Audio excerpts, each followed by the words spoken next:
everybody, this is Tamara from the Cash Class. This is exciting. This is my first long form YouTube video, and today I want to talk about the craziness that has been going on the last 2 weeks and how to not only survive but to thrive during an economic downturn.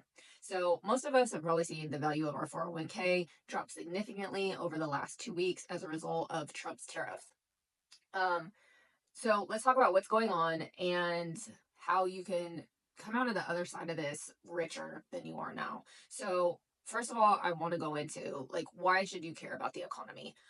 For some of us, we get a bonus at work that is tied to the performance of our company. And that's really similar to what happens with your 401k based on how the economy is doing. If the economy is doing really well, then you'll usually see your 401k and the equities in it go up.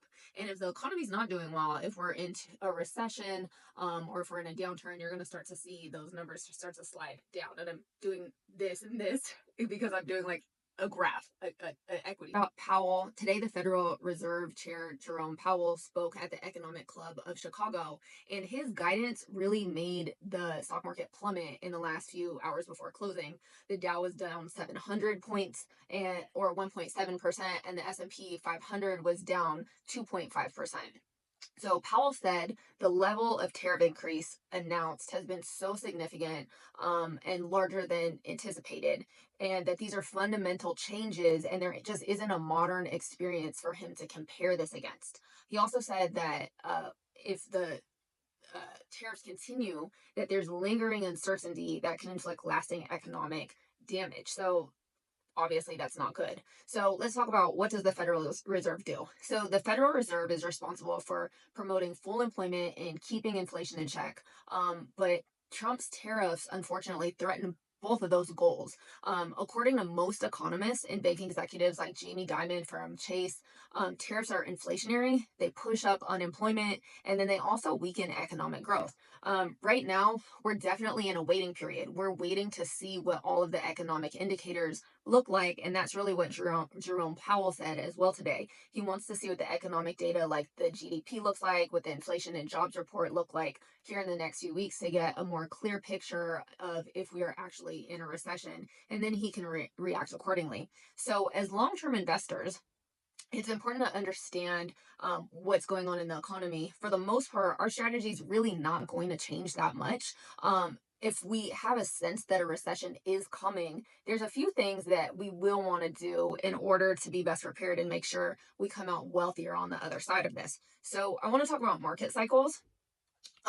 Because I think if you have a better understanding of market cycles, then what's happening is not as scary, even though tariffs are not part of a normal market cycle. But let's get into it. So the economy has regular up and down cycles.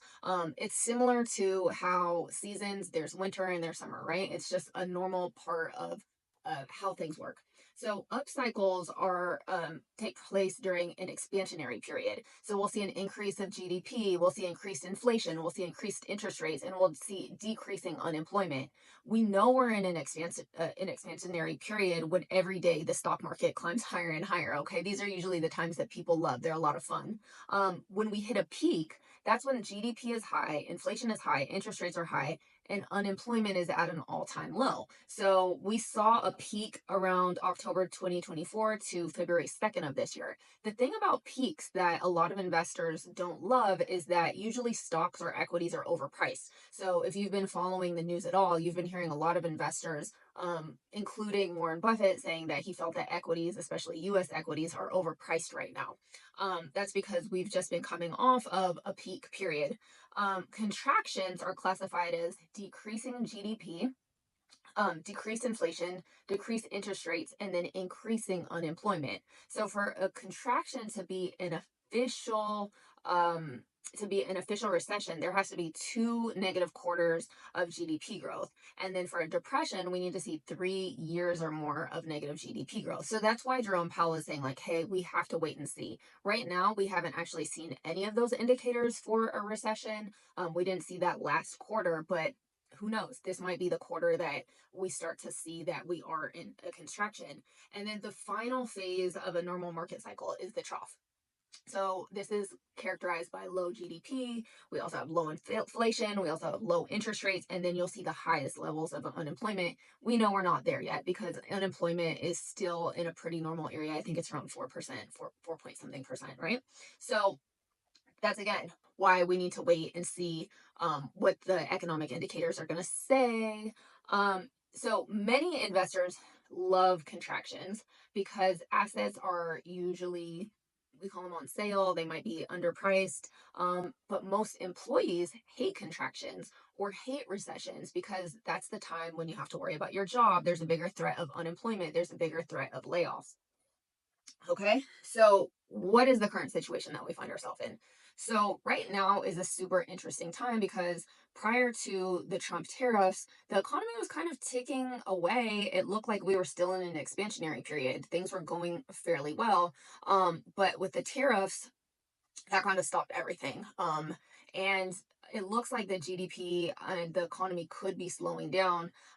Inflation has been going down. It had been going down prior to the tariffs, but now it looks like it's going up because remember, tariffs are inflationary. So interest rates have stayed steady about 4.25 to 4.5%. And this is Jerome Powell's world. Interest rates are what the Federal Reserve are in charge of. So there's always a balancing act with this because if he lowers interest rates, it encourages money to flood into the market. Because think about it, if you have low interest rates, that means that when you go to purchase a car, the interest rate's lower. That means the payment's lower. If you go to purchase a house, that means that the your mortgage is going to be lower. You can get a bigger house, right? Where your payments are going to be lower. So when the Federal Reserve lowers the interest rates, that causes money to flood into the market. The problem with that is that it could also cause higher inflation. So we don't want to be in a situation where inflation rises even higher because it's already at a pretty high level. Now, if he lowers interest rates, the other problem that, or if he increases interest rates, excuse me, if he increases interest rates, that could send us over into an actual recession. So he doesn't want to do that now until he has a more clear picture of what everything is looking like. So in terms of unemployment right now, there looks like there's been a slight uptick, like less than 1%. We're talking about 0.1% increase. But the next jobs report is May 2nd. So we're going to see what that says. So in terms of stock investing, if we're in expansion or peak, the stock market is going to look great and we're going to see a lot of green days. If we're moving into a contraction or if we're in a trough, we're going to see a lot of red days. So kind of see where I'm going here. So what should we do now? The first thing you want to do is if you have a job right now, you want to hang on to that job. Don't go do anything crazy right now. Don't like leave your job and don't have something else lined up right now. This is not the time for that. Next, I want you to have 3 months of cash in an emergency fund. And if you 3 months is the bare minimum. I want you working towards 3 months. 6 months is even better, and 1 year is even better than that. If you don't have 3 months of emergency fund, I want you to drop your 401k contributions down to where you're still getting the match. And I want you to concentrate on getting yourself in a better position so that you have more cash on hand. And then next, you're going to take a look at your portfolio. You need to ask yourself a few things. First, are you retiring in less than 10 years? Second, what's your risk tolerance? And then last, is your portfolio diversified enough? So if you're retiring in less than 10 years, you're really going to want to make sure that you have 12 months of emergency fund on hand. That should be like one of your primary goals because you could see if you were retiring right now, you don't want to be taking withdrawals against your portfolio while the market is depressed. You want to rely more on cash. Also, you're going to want to make sure that you have at least 10% of your portfolio in bonds. And this is really to reduce the volatility. So if you saw your portfolio drop significantly, then you probably are 100% in equities or you're probably overweight in equities. So even the most somebody who has an extremely high risk tolerance, you're going to want to be 90% in equities and 10% in bonds. If you have a lower risk tolerance, you're going to want to increase the percent of bonds and lower your equities. So if you're comfortable with less levels of risk, you're going to want more bonds. I like VSBSX, or these are short-term treasury bonds. And I also like FJRLX, which are about 20% treasury bonds, and the rest are corporate bonds. For additional diversification, I also strongly recommend an international fund like VIGI. That's the Vanguard International Dividend Appreciation Index. It's an ETF, and it includes companies in Europe and Asia. And so we want to make sure that we have more diversification in international funds just to help with that volatility. Because while stocks in the US might be going down, we can also get some upswings from stocks in Asia or Europe at the same time. And then the same with bonds. Generally, when stocks are going down, we're getting the price of bonds is going up. Um, okay, so in terms of diversification, both Vanguard, Fidelity, and BlackRock increase their recommendation guidance in terms of international stocks, with Vanguard recommending 20 to 40% of your portfolio be in international funds. And if you're retiring in more than 10 years, really you're going to want to follow this same guidance, but you also want to relax. You have time, follow the guidance for diversification.